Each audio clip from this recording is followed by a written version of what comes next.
Prof. So on this case, and I know that this is one that at a point the passionate appeal was for justice to be served, to ensure that all the persons who are affected in every way are also served the justice that it deserves, while we are dealing with the politics involved in the process as well. The outcome met your expectations? Thank you again, Alfred. I think that the people have a lot of questions, and now we can see that there are more questions than answers that we are seeing now. I teach a lot about boards, and I do a lot of consulting about boards having one voice. So there's no way, a leader of a bank can do anything without approval of the board. How money went to somebody, 250 million Ghana cedis in jute sack. Jute sacks are supposed to be used for cocoa, not for money. But that is exactly what we saw. And when we talk about stealing and money laundering means you are taking money to another person's country. Why we steal money and take it to other countries, I don't know. Maybe we don't believe in our country, and that bothers on our patriotism. When you see you come to America, everybody's lawn, everybody's house, you have American flag. Anywhere it's American flag. It's not the Democratic, Party flag or the Republican Party flag. It is the American flag because we believe in America. Now, if you come to Ghana, you go to even hotels, and then you see American flag, British flag, and then the Ghana flag is missing. Wherein lies our patriotism? Because we believe in others, not in ourselves. This is a country of 340 million America. This is the Constitution. And this Constitution, this little Constitution, comes with even Declaration of Independence and Bill of Rights and amendments. This. Now look at 34 million, according to the current, our population, 34 million, and how big our Constitution is. Yet, we find problems with the law and interpreting it. That is when you pick somebody's culture to become your law and you don't understand. So we've picked the British and the American Constitution, merge them together in our country. We've ignored our culture, and that's why we are having problems with this law. And I've been calling and calling, we should amend this Constitution, else this country will not move forward. Amen. Look, a system that is not working, you change that system. If you don't change that system, you will always have problems. What system do we have?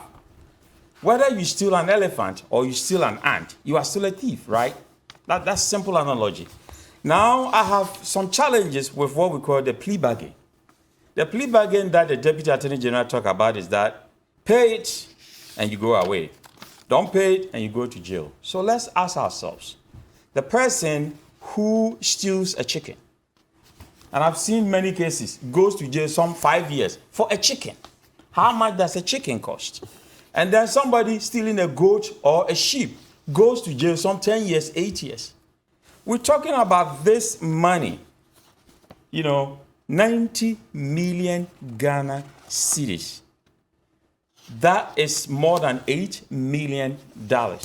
And you go to an agreement with the person that come and negotiate with us. How much can you pay? They gave the person over 5 years, up to 6 years. And if you are not able to pay, then you go to jail. So wherein lies equity in justice, where the poor man who stole the chicken or the goat is not also allowed to come and say, I'm going to plead a bargain. Now give me some time to pay for the chicken or the goat. If I'm not able to pay, then you can send me to jail. So I find a problem with that. But I'm going to go to Carnegie, Andrew Carnegie. He said that the man who dies rich dies disgraced. You see, if money is the only thing you are looking for in this world, then you are the poorest person. Money is not everything.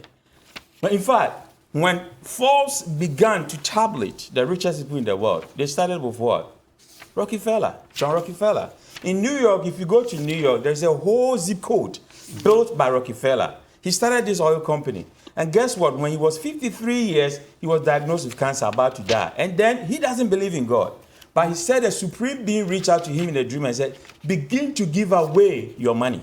Okay. So a lot of people that he gave the money to, he assembled all the medical doctors. They could not find a cure. He was given just some few weeks to die. But when he began to give away his riches, then he lived till 97 years before he died.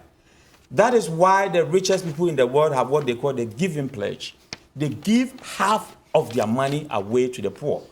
So if money is the only thing you are looking for, then you are the poorest person in the world, because those we mention their names now, the Jesus Christ, the Muhammad, the Prophet Muhammad, Buddha, all these people with followers on this planet, they didn't have money, but they taught us values. So this country is losing the soul. You know, individuals have souls, businesses have souls, a country have a soul. But I'm beginning to think that this country doesn't have a soul, because greed is really walloping us. We are stealing and stealing and stealing. What are we doing? Even when we steal the money, my name is Opoku Antwi, not Owusu Antwi. So it's Professor Enoch Antwi. Now, because I saw it on the screen. On the screen. Now, when we steal money, we take it to other countries, you know. But look at Dubai. Do they have a democratic system? No.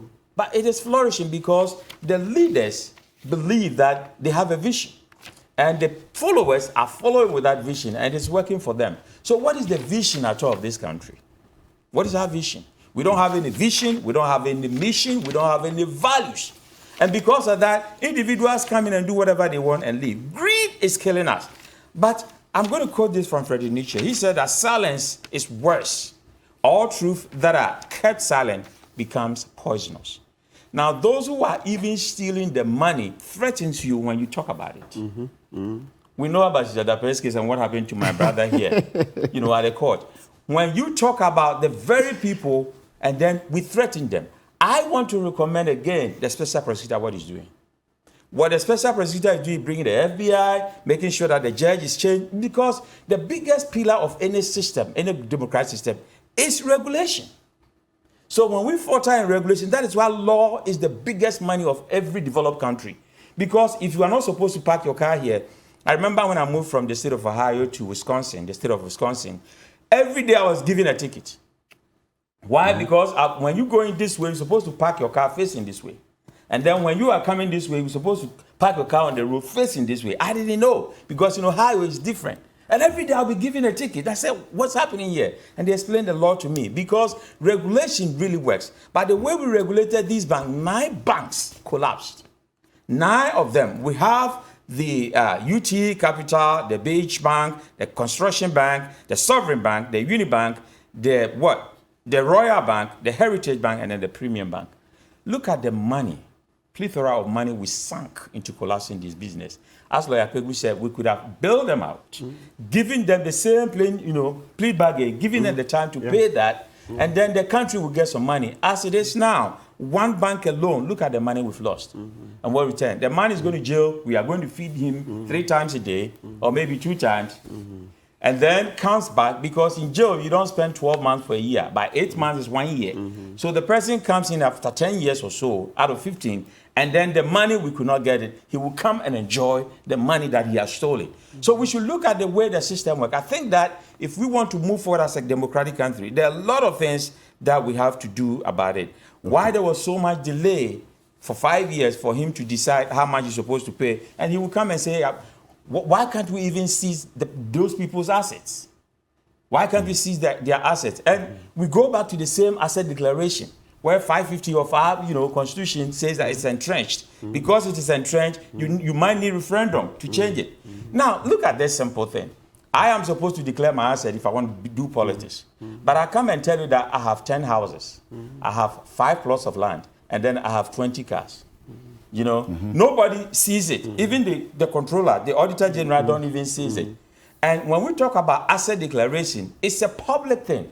It means officially you are declaring something. That's what declaration means. So if I declare that I love you, and it's in an envelope that nobody can open, what kind of love is that? Nothing. You see, so we have a system. This law is inhibiting us. It's like a policy. If a policy is not helping us to grow, we should look at it and amend it. So I come in and tell you I have 2 pieces of land, 2 cars, and then 2 houses.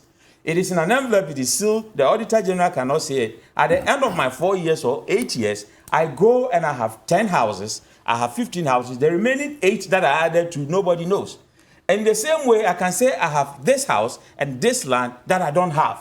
By the time that I'm leaving, I make sure I have them, and then nobody can verify. What kind of system are we building? So I think that, yes, it is good that a person is going to jail. But I'm going to end with this Ralph Waldo Emerson, what he said. He said that riches are trust, power is a trust, and talent are trust. If not put to good use, they ruin the steward. So we are all steward of ourselves. We are all stewards to God. We are all steward to the environment, and then we are steward to our communities. And I think that so far we've not been good stewards of our own system.